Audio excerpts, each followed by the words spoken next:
Okay, so now we're going to look at how oligopolies appear on graphs. And there are really three different graphs that you could draw that would represent an oligopoly's different behavior choices. Remember, an oligopoly is a small number of firms that sell similar but not identical products. There is some product differentiation. And our oligopoly could pursue one of two courses of action, basic courses of action. The oligopoly could compete completely as if it were monopolistically competitive. And if it did that, it would end up with supply and demand curves, or marginal cost and demand curves, that are relatively elastic in nature. So remember, the more competition you have, the more elastic demand is. So you're going to have a relatively elastic demand curve, and of course a marginal revenue curve that is inside the demand curve. On the other hand, we could also have a competition situation that looks a lot more like monopoly, where our oligopolists are acting in concert. And in that case, we'd have a much steeper demand curve and a marginal revenue curve that would also be inside and steeper still. So those are pretty much our two options for what demand is going to look like. But remember, these two options are happening simultaneously. So at any given time, we have both the choice to act more in competition with the other competitors in the oligopoly, or to act more in concert.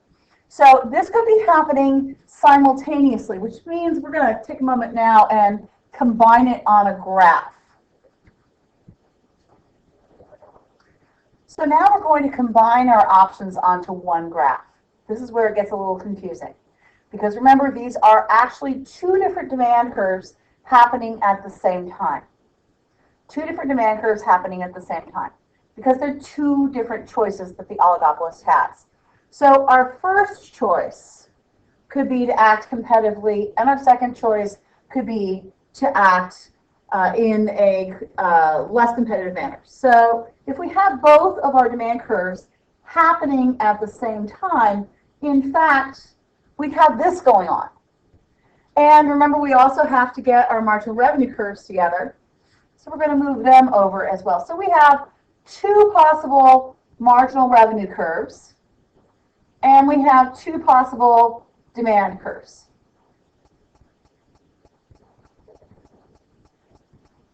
Both happening at the same time.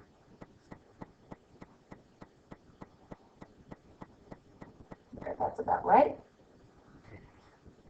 So think about it. You are an oligopolist, and you have these choices that we've just outlined. So as an oligopolist, think about what you would and would not do. If you are choosing your prices, which one is going to get you more business of our two demand curves over in toward the right of the curve, the higher price or the lower price? And if you think about it, the answer is for each and every quantity. Remember, our quantities are going horizontally and our prices are going vertically. Just drawing an illustrative dotted line here. For each and every quantity, say this quantity here, I will be able to sell more at a lower price. So I'm going to choose that inner demand curve as an oligopolist. I will choose that inner demand curve.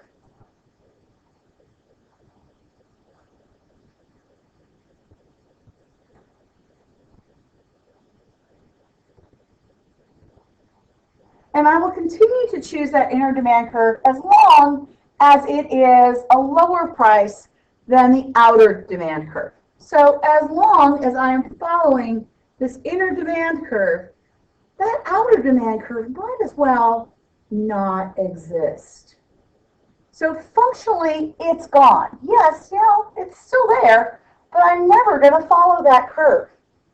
And when I hit the point where this curve kinks, or excuse me, where it meets the other demand curve, the one that I just erased, well, then the other half of the one that I just erased is going to become the lower price.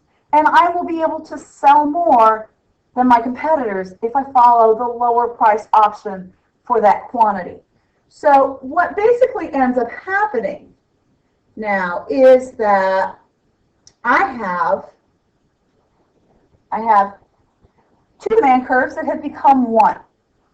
And I will, if I'm engaged in a situation where there's price leadership, I will follow the leader as long as I am in the steep portion. I'm in this portion. I will follow as long as my leader is raising the price. So I follow price increases. I won't choose to follow price decreases, because if I follow price decreases, at this point I will probably be hurting myself in terms of cash. So I will also choose to follow price decreases up here in this elastic portion, because my total revenue will increase. It's more elastic.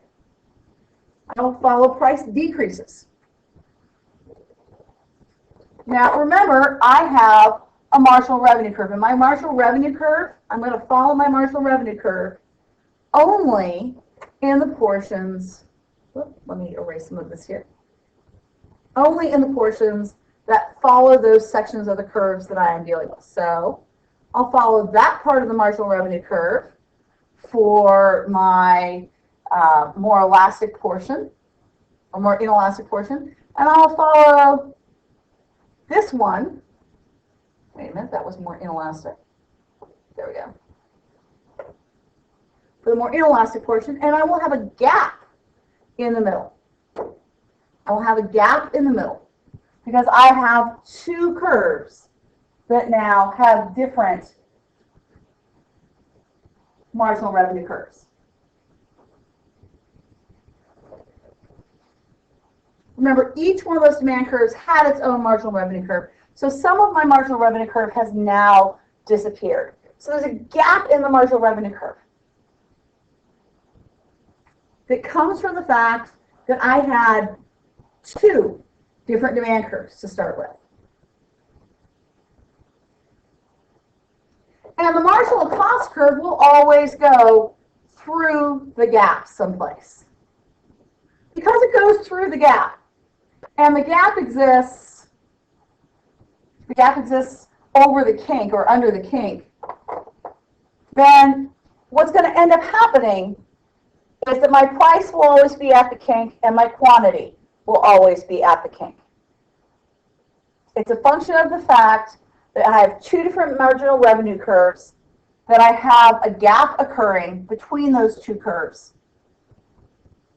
and that my two demand curves are now merged functionally as one curve with a kink in the middle.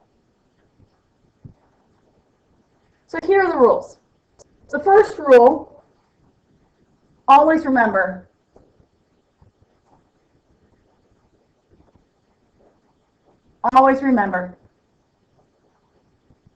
that only oligopolies have kinked curves.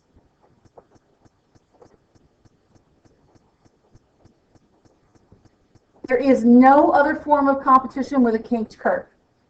Remember that there is a gap in marginal revenue.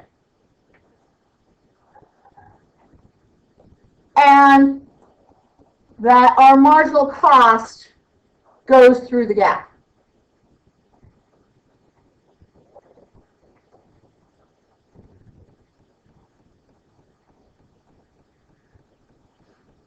A few other things to remember about an oligopoly with a kinked curve, because we could still choose to just compete.